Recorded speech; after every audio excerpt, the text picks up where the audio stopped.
ഷമി, എല്ലാ ആളുകൾക്കും ration card കൊടുക്കുന്നതിൻ്റെ ഭാഗമായിട്ടുള്ള ഒരു തുടക്കം എന്ന നിലയിലാണ് ഇത്തരമൊരു പരിപാടി ഇന്ന് സംസ്ഥാന സർക്കാർ സംഘടിപ്പിച്ചിട്ടുള്ളത്. കാരണം ഈ ഉരുൾപൊട്ടലിൽ സർവ്വതും നഷ്ടപ്പെട്ട ആളുകൾക്ക് ഉടുതുണി മാത്രമാണ് ഉണ്ടായിരുന്നത്. സകലതും നഷ്ടപ്പെട്ട ആളുകൾ ഇപ്പോൾ ദുരിതാശ്വാസ ക്യാമ്പുകളിലാണ് കഴിയുന്നത്. അവർക്ക് യുദ്ധകാലാടിസ്ഥാനത്തിൽ പുനരധിവാസ പ്രവർത്തനം സംഘടിപ്പിക്കുക എന്നുള്ള പ്രവർത്തനങ്ങളുമായി സംസ്ഥാന സർക്കാർ മുന്നോട്ട് പോവുകയാണ്. ഇതിൻ്റെ കൂടി മുന്നൊരുക്കം എന്ന നിലയിലാണ് അടിസ്ഥാന സൗകര്യത്തിൻ്റെ ഏറ്റവും പ്രധാനപ്പെട്ട ഒരു ഭാഗമായിട്ടുള്ള റേഷൻ കാർഡ്. പലരുടെയും പ്രധാനപ്പെട്ട വിലപിടിപ്പുള്ള രേഖകൾ ഈ ഉരുൾപൊട്ടലിൽ നഷ്ടപ്പെട്ടിരുന്നു. സർട്ടിഫിക്കറ്റുകൾ നഷ്ടപ്പെട്ട ആൾക്ക് അത് തിരികെ നൽകുന്നതിന് വേണ്ടിയുള്ള പ്രത്യേക ക്രമീകരണങ്ങൾ ഒരു ഭാഗത്ത് നടക്കുന്നുണ്ട്. അതിനോടൊപ്പം തന്നെ റേഷൻ കാർഡ് നഷ്ടപ്പെട്ട മുഴുവൻ ആളുകൾക്കും റേഷൻ കാർഡ് വിതരണം ചെയ്യുക എന്നുള്ള ഒരു പ്രധാനപ്പെട്ട കടമ്പയിലേക്ക് സംസ്ഥാന സർക്കാർ കടക്കുകയാണ്. ഇതിന് മുന്നോടിയായി ഈ മേപ്പാടിയിലുള്ള സെൻറ്റ് ജോസഫ് ഗേൾസ് ഹൈസ്കൂളിലെ ദുരിതാശ്വാസ ക്യാമ്പിലാണ് ഈ ഒരു പരിപാടി ക്രമീകരിച്ചിട്ടുള്ളത്. ഇവിടെ നിരവധി ആളുകൾ ഈ ക്യാമ്പുകളിൽ കഴിയുന്നുണ്ട് എങ്കിൽ കൂടിയും ഇവിടെ പങ്കെടുക്കുന്ന കുറേ അധികം ആളുകൾക്ക് ഒരു പരിപാടി എന്ന നിലയിൽ ആദ്യഘട്ടമായി ഇന്ന് റേഷൻ കാർഡ് വിതരണം ചെയ്യുകയാണ്. മന്ത്രിസഭാ ഉപസമിതിക്കെയാണ് ഇതിനായി നിയോഗിച്ചിട്ടുള്ളത്. ഒപ്പം തന്നെ മന്ത്രിമാരായിട്ടുള്ള റവന്യൂ മന്ത്രി കെ രാജൻ,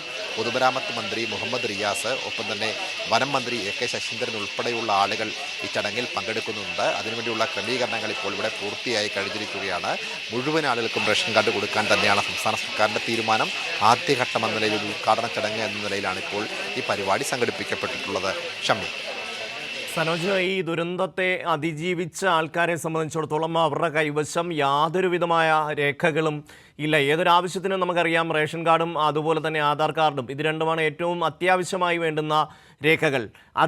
അതിൽ റേഷൻ കാർഡ് ഇപ്പോൾ എല്ലാവർക്കും ലഭ്യമാക്കുകയാണ്. എത്ര ദിവസം കൊണ്ട് ഈ റേഷൻ കാർഡുകൾ നൽകി തീരാൻ കഴിയും എന്ന പ്രതീക്ഷയാണ് ബന്ധപ്പെട്ടവർക്കുള്ളത്?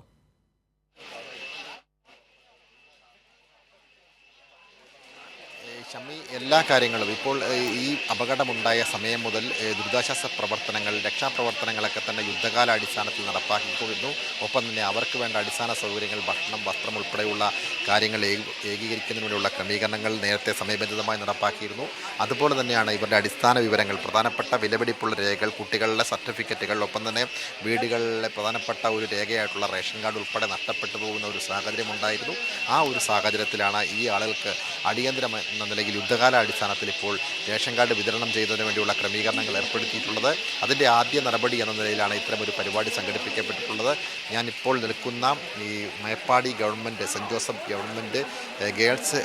സെൻറ്റ് ജോസഫ് ഗേൾസ് ഹൈസ്കൂളിലാണ് ഈ പരിപാടി സംഘടിപ്പിക്കപ്പെടുന്നത്. മന്ത്രിസഭാ ഉപസമിതിയുടെ നേതൃത്വത്തിലാണ് ഇത്തരം പരിപാടി സംഘടിപ്പിക്കുക. മന്ത്രിമാരായിട്ടുള്ള എ കെ ശശീന്ദ്രൻ, റവന്യൂ മന്ത്രി കെ രാജനും മുഹമ്മദ് റിയാസും ഉൾപ്പെടെയുള്ള ആളുകൾ ഈ ചടങ്ങിൽ പങ്കെടുക്കുന്നുണ്ട്. എന്തായാലും അതിനുവേണ്ടിയുള്ള ക്രമീകരണങ്ങൾ മുഴുവൻ ആളുകൾക്കും കൊടുക്കും. ഒപ്പം തന്നെ ആദ്യഘട്ടം എന്ന നിലയിലൊരു ചടങ്ങ് എന്ന നിലയിലാണ് ഇപ്പോൾ ഇവിടെ പരിപാടി സംഘടിപ്പിക്കപ്പെട്ടിട്ടുള്ളത്.